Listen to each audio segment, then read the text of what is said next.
Hiroshima got hit by a nuclear bomb in 1945. Chernobyl had a nuclear meltdown in 1986. One is a thriving city of over 1 million people. The other is still a ghost town. So what gives?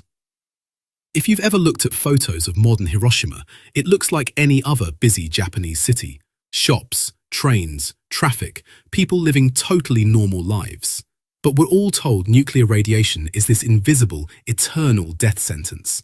So how is anyone walking around there right now? The answer comes down to one word: type. Not all nuclear events are the same, and people kind of lump them together when they really shouldn't. Think of it like fire. A candle and a wildfire are both fire, but one burns out in seconds and one can torch an entire forest for weeks. Nuclear events work similarly. The Hiroshima bomb was what's called an airburst weapon.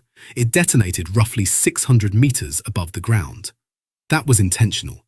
It actually maximized the shockwave and heat damage across a wide area. But here's the key thing. Because it exploded in the air, most of the radioactive material was blasted upward into the atmosphere and scattered away.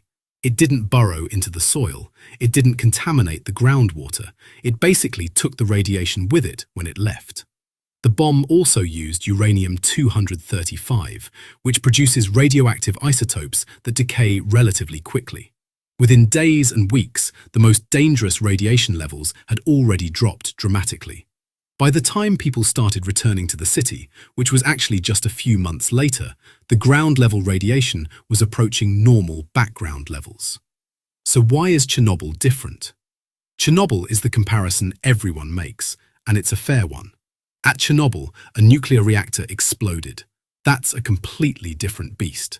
Reactors run continuously for years, which means they build up a massive inventory of radioactive material over time, way more than any single bomb.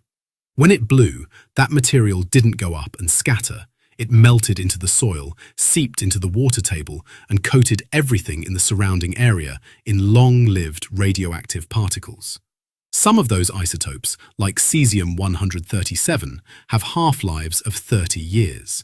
You're not cleaning that up fast. It's basically the difference between throwing a lit match out a car window versus crashing a tanker truck full of fuel into your neighborhood. The human cost was real. Now, none of this is meant to downplay what happened. The bomb killed somewhere between 70,000 and 140,000 people, either immediately or within months from burns, blast injuries, and acute radiation sickness. Survivors, called hibakusha, faced increased cancer risks for the rest of their lives. The destruction was total. But the city is gone and the land is permanently poisoned are two different things. And in Hiroshima's case, only the first one was true.